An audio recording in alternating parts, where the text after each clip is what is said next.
नवीन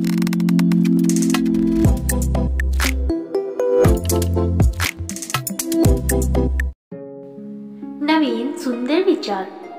जोपर्यंत माणूस जिवंत आहे तोपर्यंत त्यांना वेळ देत चला, कारण माणूस गेल्यानंतर त्यांची आठवण काढून रडण्यात काही फायदा नाही।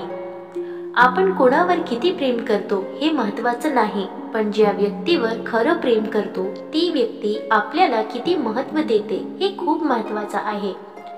नातं कुठलंही असो, मनापासून मारलेली प्रेमळ मिठी 100 घावाचं दुःख कमी करते। प्रेमात काही मिळो ना मिळो, पण आठवण काढण्यासाठी एक चेहरा नक्की मिळतो। मनाच्या कोपऱ्यात घर करून राहणारी व्यक्ती जेव्हा मनाला टोचेल असे बोलते तेव्हा खूप त्रास होतो।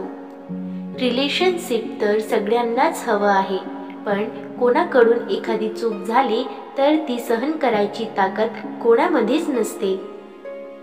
कोणावर प्रेम करण्याआधी विचार करा।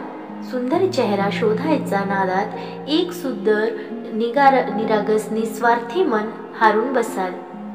आपल्याला कधी कधी वाटतं सिंगल लाईफ खूप सुखी असते, पण कधी कधी आयुष्यात असे काही क्षण येत असतात तेव्हा वाटतं आपलं कोणीतरी असावं। आयुष्य सुंदरच आहे रे, फक्त आयुष्यात येणारे लोक स्वार्थी मतलबी असायला नकोत। ज्याच्यात कोणतीच गोष्ट लपत नाही, जे कधीच भांडण झाल्यावर दूर होत नाहीत, तेच आयुष्यात खरे साथीदार असतात। असे असावे प्रेम केवळ शब्दानेच नव्हे तर नजरेने समजणारे असावे। आवडत्या व्यक्तीकडून सर्वात जास्त टोचणारं वाक्य जशी तुझी इच्छा। जगातील सर्वात सुंदर गोष्ट म्हणजे प्रेम, जे सहसा मिळत नाही। खूप सोपं असतं कुणावर प्रेम करणं, पण सर्वात अवघड असतं ती व्यक्ती आपली होणार नाही हे माहीत असून सुद्धा प्रेम करणं। या जगातील सर्वात दुर्मिळ गोष्ट म्हणजे आपल्याला समजून घेणारं माणसं।